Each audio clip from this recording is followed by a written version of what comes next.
প্রতি বছরই রমজানের আগে আমদানি বাড়ে ভোগ্যপণ্যের 2025-26 অর্থ বছরের জুলাই থেকে 14 ফেব্রুয়ারি পর্যন্ত 7 মাসে চট্টগ্রাম বন্দর দিয়ে রেকর্ড পরিমাণ চিনি, ছোলা, ভোজ্য তেল, খেজুর ও বিভিন্ন মশলা জাতীয় পণ্য আমদানি হয়েছে।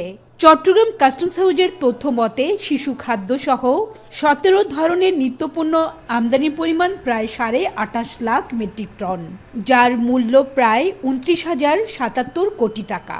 গেল বছরের একই সময়ের তুলনায় এই সময়ে আমদানি বেড়েছে 3,13,000 টন বেশি।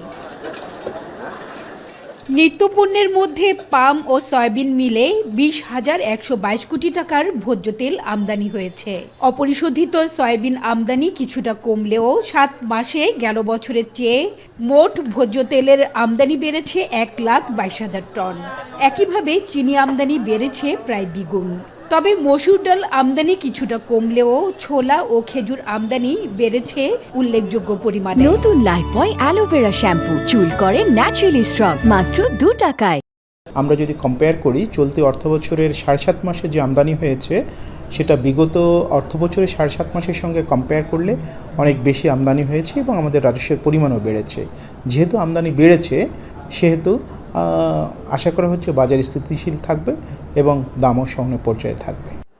যদিও শিপিং এজেন্ট ও আমদানিকারকদের দাবি, সাম্প্রতিক চট্টগ্রাম বন্দরে শ্রমিকদের 1 সপ্তাহের কর্মবিরতির পাশাপাশি লাইটারের জাহাজ ও ঘাট সংকটে পণ্য খালাস ব্যাহত হয়েছে।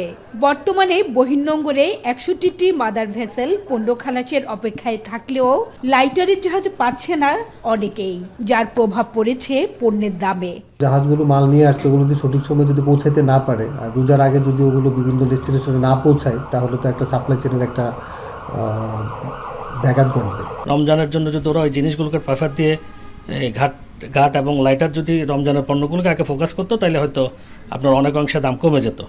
এইটার কারণে সাময়িক 2-3 দিনের যে কৃত্রিম সংকট এগুলো অবশ্যই থাকবে না। আর লাইটারের জাহাজ মালিকদের অভিযোগ, অসাধু আমদানিকারকরা দেশের বিভিন্ন নৌবন্দরে লাইটারের জাহাজকে গুদাম বানিয়ে রাখায় এই সংকট বেড়েছে।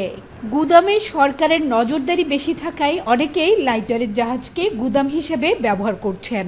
বহির্নোঙরে এখনও পণ্য পরিবহন স্বাভাবিক হয় না, একমাত্র কারণ হচ্ছে 2 দিন পর এক মিটিং হয়, একটা করে লাইটার প্রত্যেকজনে পায়, তাতে লাইটারের কারণে মাদ্রাসায় ড্যামেজ খাচ্ছে। এটার মূল কারণ হচ্ছে আমদানিকারক যদি দ্রুত খালি করে। ধরুন আপনি মনে করেন একটা মাদার সাথে লাইটার লোড 8 ঘন্টায়, খালি হতে লাগে 1 মাস। চট্টগ্রাম বন্দরের বহির্নোঙরে বর্তমানে শিল্পের কাঁচামাল, খাদ্যপণ্য ও বিভিন্ন পণ্য নিয়ে প্রায় শতাধিক মাদার ভেসেল অবস্থান করছে। এর মধ্যে গম, ছোলা, সয়াবিন বীজ, অপরিশোধিত সয়াবিন তেল ও ডাল সহ প্রায় 12 লাখ মেট্রিক টন খাদ্যপণ্য নিয়ে 26টি জাহাজ পণ্য খালাসের অপেক্ষায় আছে। হাজারা শিউলি, এখন, চট্টগ্রাম।